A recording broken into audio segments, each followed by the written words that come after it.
Balima Al-Nakma, très urgent. Balima bien jeudi 11 septembre 2025. Amboraka information téléman d'Osoro.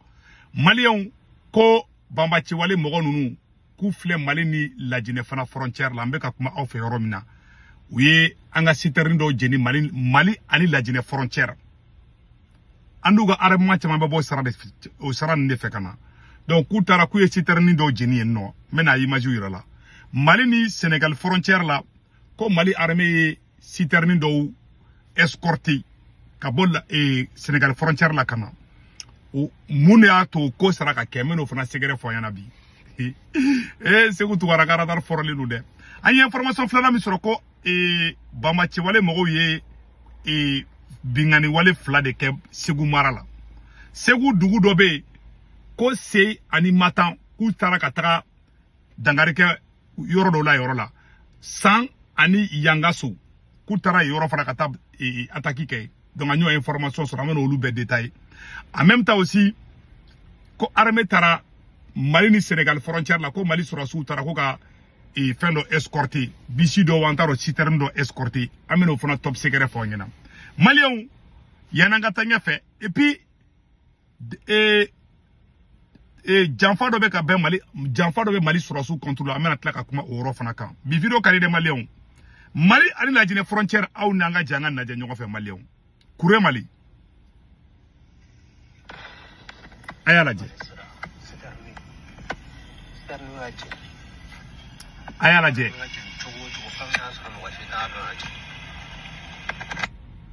aya mea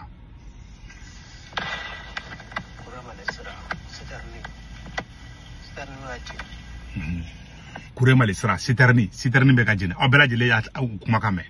wala signé citerni Mali la Djine frontière di Kouré Mali worola donc ku tara citerni do jini mo nu boneme Mali fambedi comme armée ambe do kala ka baraka ala ka fanga di Mali sorosu manga su chembe armée malieni amboranye ni yoroso sisa yaro we Mali ni Sénégal frontière la sisa Mali sera sous Srakata, Mali ni Sénégal. Parce que frontière ka bon quoi, frontière côté au Kacha quoi. Est-ce que tu vois? Frontière côté au Kacha. Par abina fo Mali ni Mauritanie frontière côté dobe kataka fo Kaimarala. Mali ni Mauritanie frontière dobe kataka Kaimarala. Dobe kataka Nyuro Marala. Frontière ka bon, frontière Kacha.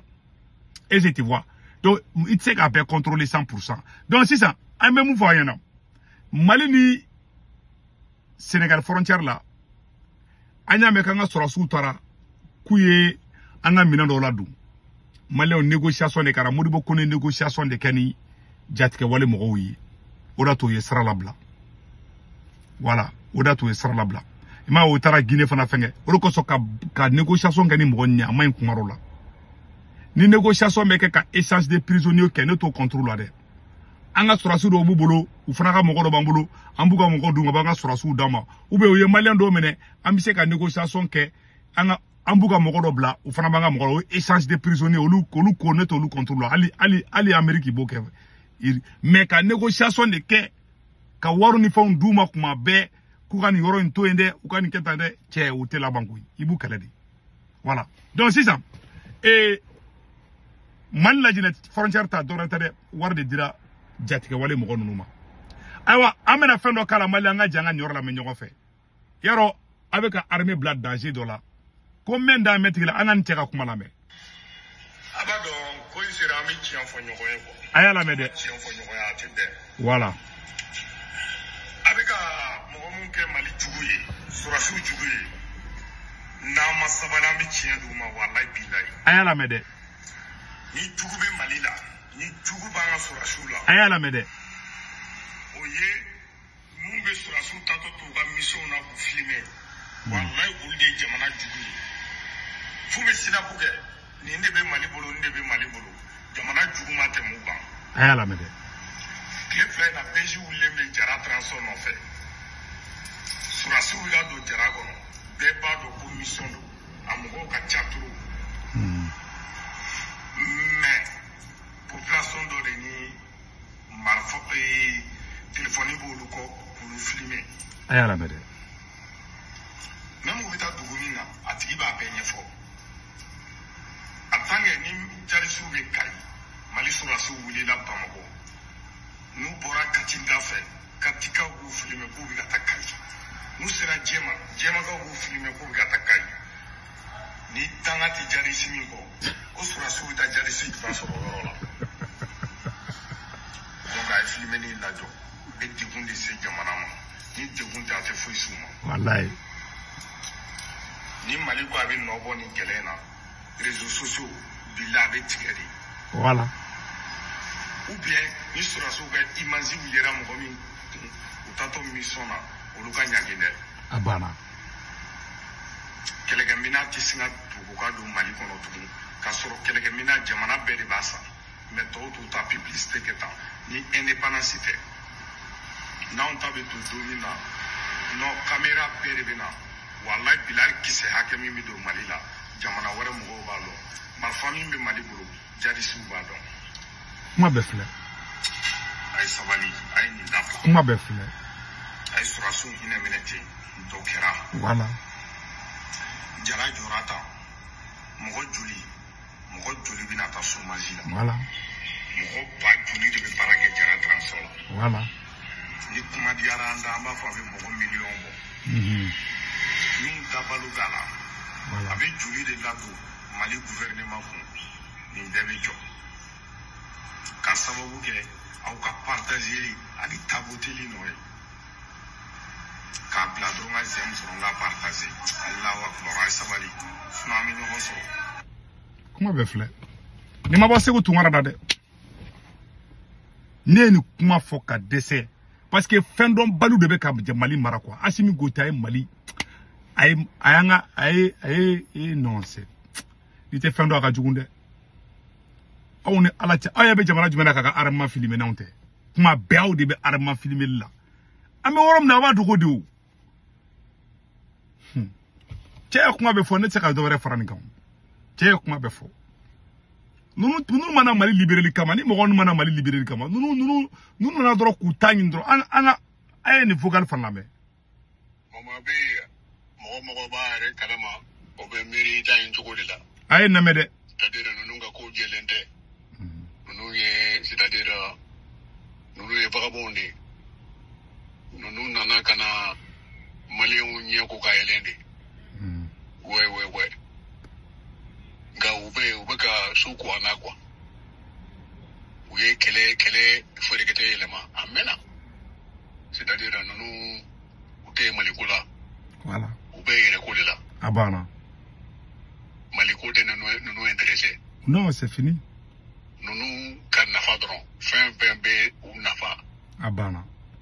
u kun sinnen don o de ma Maliko tɛ dɛ Maliko tɛ voilà mais Mahmoud avec tout ça là a ye namɛ dɛ comprendre drone ninnu olu tɛ se ka drone tɛ u ka baara de kɛlɛ tuguni wa ou bien drone de tɛ yen tuguni ne tɛ k'o de faamu minɛ mais c'est-à-dire moi je comprends pas autrement an mɔgɔ gansanw de bɛna na wuli ka kɛlɛ c'est-à-dire kɛlɛ ɲɛfɔ militaire ye wa voilà mais ça va pas drone bɛ yen avion bɛ yen hélicoptère bɛ yen mais mun n'o t'olu bila baara la de ko c'est-à-dire terroristes kɛlen don ka u bɛɛ bɛ Asimi bolo yen nɔ Asimi ka sécurité u bɛɛ bɛ Bamako Asimi est complice terroriste ko la kuma bɛ filɛ parce que ni armement ninnu bɛɛ bɛ yen u tɛ ka terroriste kɛlɛ comme il faut voilà donc o de b'o yira ne na k'a fɔ le monsieur il est complice u bɛ Faransi ka baara de la voilà u tɛ fɛ ka terroriste kɛlɛ a banna ça c'est clair n ye nin fɔ maintes reprises voilà papa Fadette Maliyɛn kuma bɛ filɛ ɲɛkɔrɔ a tɛ se ka fɔ ka tɛmɛ nin kan u bɛ ka fɛn fɛn kɛ bi hali Ɲoro sira la n bɛna o fana yira la u tɛ ka fɔ ko yɔrɔ libéré la yɔrɔ u bɛ ka baara kɛ Ɲoro c'est vrai mais Ɲoro ma libéré dɛ a y'a to n ka nin vidéo yira la a ka lajɛ nin ye Ɲoro de ye voilà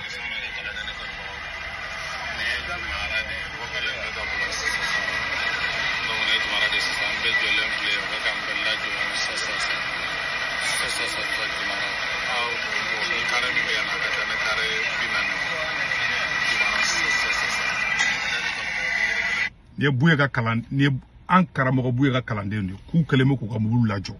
ɲoro k'u kɛlen bɛ k'an ka mobili lajɔ ɲoro a yɛrɛ mobili jɔlen dɛ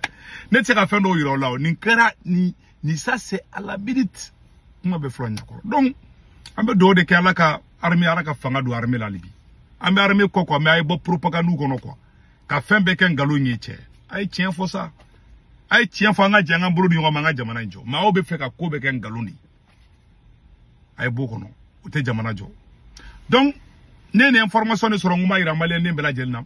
maliyɛn minnu bɛ faransi Italie Espagne Angleterre Amérique Canada ka wari ci ɲɔgɔn la a bɛ Senwave application télécharger ka téléphone kɔnɔna la n'a Senwave application télécharger a photo filɛ nin a bɛ ne ka code promo don urgent n'a ye urgent de dɔrɔn 10 € bɛ na o y'a yɛrɛ tɔ ko fa b'a ka banque information bɛ don aw somɔgɔw bɛ Mali la Sénégal Côte d'Ivoire Cameroun a b'olu ka orange numéro enregistré ka téléphone tɔgɔ m'u ka carte kan n'a wari ci o b'a sɔrɔ orange money la sur place wari cigo fɔlɔ tɛ dɔrɔmɛ 1 sara wari cigo filanan sabanan bada 1 € 99 c'est 2 € 200 dɔrɔn o de kun don maliyɛnw aw kan bɛn ciao ciao